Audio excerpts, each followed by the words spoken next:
Hello, Spinner94 here, and today we're bringing you another Pokemon battle. Today, this is a battle with a good friend of mine, Fardream101. This guy's an absolute legend. He sent his stuff in the pre-release up to me bloody flat by bloody Royal Mail, which was awesome. So I can't recommend him enough.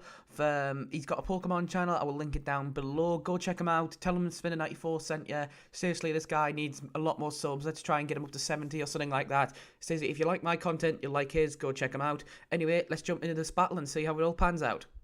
So we're going to jump into this battle here against Kimino, I think it's pronounced in Luna, so we've got one half of, oh no, it's Team Blue's clues now. So, incoming Kalas and Star Fox here, so the Star Fox, I know what this can do, I'm used to versing it now, so it's quite intimidating. So, he sends out, Fardream sends out Play-Doh here, and I send out Pokemaster here. So, I'm going to obviously, as soon as I see the Star Fox here, I'm thinking, I want a Thunder Wave on this thing straight away, because I don't want it being fast as hell and wrecking things. So, I decide to go for a Thunder Wave here, but he does withdraw here and brings in Draco the Flygon, which is not good because Flygon can soak up that Thunder Wave really nicely, and then fortunately it gives a chance for this Ninetales to set up the Lola Veil. So now that side of the field is incredibly bulky, but the most surprising thing is this Muck here goes for a knockoff, and that does a ton of damage, which is a crit, and knocks off the Choice Scarf. And I'm thinking, after that, how the heck, like, if it wasn't for that Alola Veil, that thing would have killed. That is ridiculous. How powerful is Alola Muck at this rate?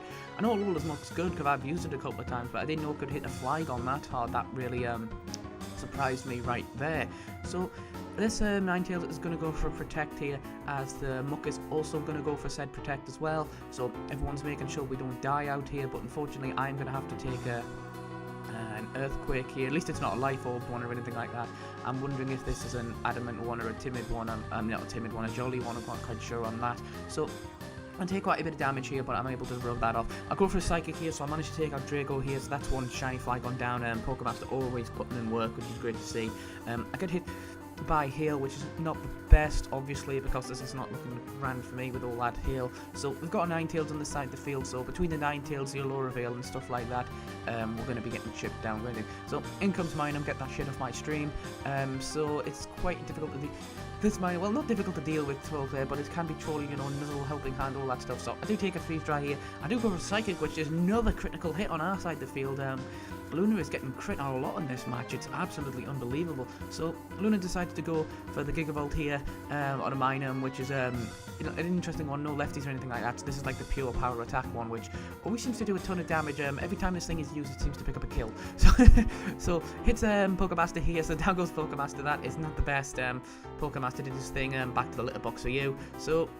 And this Play-Doh here goes for a Poison Jab here, and that does a clean amount of damage as well. Alola Muck is putting in a lot of work. This must be like Adamant Max Attack, but I swear my Muck doesn't do this damage. It's ridiculous. I mean, it can't be banded or anything. It's just, wow, it's just pure damage this. So I'll send in my boy here. I'm going to go for a First Impressions here. We're going to slam this Minun in the face here, and that is going to take it out. First Impressions is a lethal move. It's like Fake Outs on steroids that can be super effective and stuff. So this thing is going to go for a Shadow Sneak here. Unfortunately, it doesn't take it out, which is a shame. Freeze Dry is going to connect on me and do quite a ton of damage to my boy here. I am Assault Vested, I believe, on this set, so thank God for that. At least I'm able to take special hits a bit better. So in comes Star Fox here, Luna's final Pokemon. We have been targeting down Luna quite a bit, unfortunately, on this one. So the Protect goes in here. I believe I did go for like a Liquidation on the Ninetales here, but I am going to get E-Speed and I am going to get Emergency Exit out, which is not great for me because that means I couldn't bring in Mango cleanly because he's going to get hit by this Hail at this point. So Mango comes in here. I'm not enjoying seeing the Ice type on the field.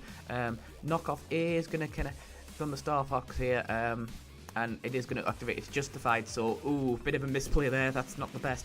So with that Life Orb knocked off, at least I'm not going to get Freeze Dried or anything like that. So I am a banded Dragonite, so I decided to band myself into E-Speed, obviously to take out this because I don't like idea of an Ice move connecting on me. But obviously I'm not going to be too good against this Lucario later on. So Close Combat A is going to connect on Play-Doh here. That absolutely wrecks Play-Doh, so that's a one-shot from Muck. So maybe definitely an offensive one, but man, again, it is a Lucario's Close Combat. That not many things can live one of them particularly greatly. So in comes Sinnoh here, which is a nice name for a Garchomp. In comes my Milotic here. So at this point, I made quite the misplay. I decided to switch because I didn't want to be hit by a Dragon Claw by this thing. So I go into Gomez, or however you pronounce it.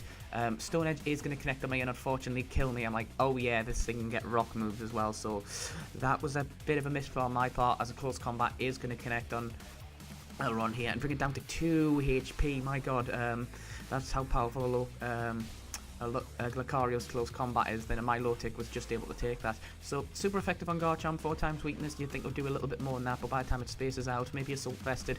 But the speed drop here is important. Fardream really does carry me in this match. I must admit I made an awful lot of misplays here. So I go into Mango here, but the great thing is Mango can go in safely and I can lock myself into Dragon Claw. And thanks to my Lotic's Icy Wind, these things are actually slow, because I was afraid the Garchomp would be a bit faster if it was max speed. So now I'm able to go for a Dragon Claw, knowing I'm the fastest thing on the field apart from the Lucario's E-Speed. That's another critical hit by me. I do lose my Rough Skin, which...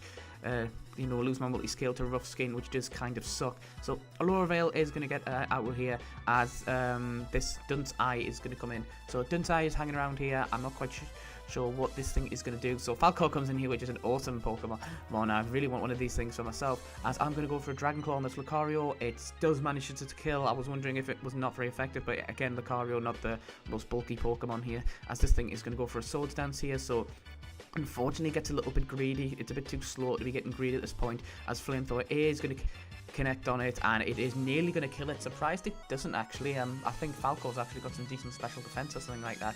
So it's going to recover itself with a Citrus Berry, and Mango is going to go straight for a Dragon Claw there to hopefully wrap up this game. Yep, don't think this thing's bulky enough even with defensive sets to withstand that. So that was a battle. It's quite a good one. It was nice to team up with Fardream again. I really enjoyed that one. I've been umming a lot in this one. I'm literally recording this one. I've just woke up, so I've got time.